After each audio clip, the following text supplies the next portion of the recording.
The second presidential debate may have been cancelled, but it hasn't stopped both candidates holding their own separate town hall events today. And they're being broadcast live across the US. Our chief foreign correspondent, Phil Williams, has been watching and joins us now from Washington. Hi there, Phil. How are they going so far? Well, they've just about wrapped up. The Trump debate has wrapped up. That was pegged for 1 hour, and that's finished about 20 minutes ago. Biden will just be wrapping up shortly. He was scheduled for an hour and a half. And I'll tell you, a really interesting feature here compared to the first debate. You actually got information.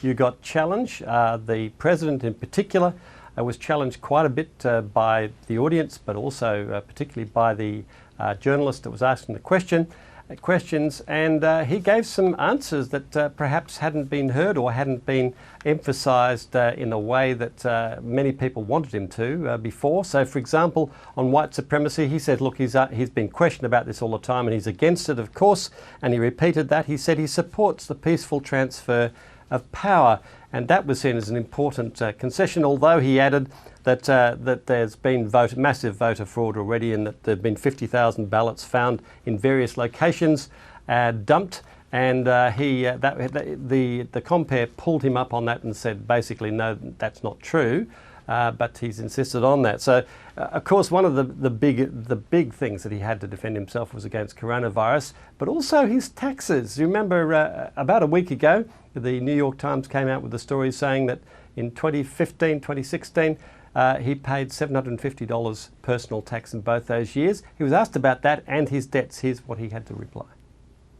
Are you confirming that, yes, you do owe some $400 million? What I'm saying is that it's a tiny percentage of my net worth. That sounds like you'll yes. see that soon, because we're doing things. You know, I don't owe Russia money. I owe a very, very small, it's called mortgages. Yeah. People have a house, they put a mortgage. Any foreign bank, any foreign entity? Not that I know of, but I will probably, because it's so easy to solve, and if you'd like to do, I will let you know who I owe whatever small amount of money.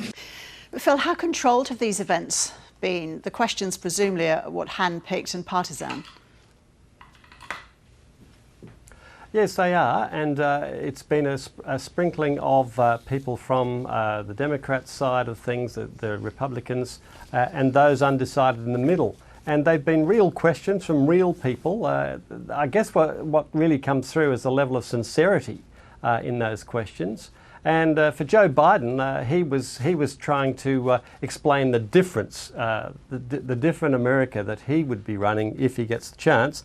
He's talking about social justice, looking at police forces more in the context of communities and community needs. And for example, he brought up an example of having psychologists or people that could go out with police and deal with people with severe mental problems, rather than have the police having to deal with that, not really equipped to do that.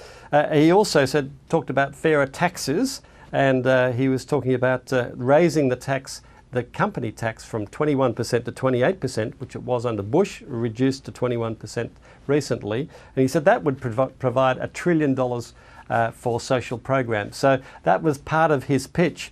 But he also, of course, had his main ammunition against Donald Trump, and that was on COVID, his handling of COVID-19. We did lay out exactly what needed to be done. And take a look. We make up 4% of the world's population. We have 20% of the world's deaths. We're in a situation where we have 210,000+ people dead. And what's he doing? Nothing. He's still not wearing masks and so on. Now, assuming there are no other hurdles, and then we've got to have a caveat or two there, we will have the last presidential debate, actually face-to-face on the 22nd. So stand by for that. Will do. Phil, thank you.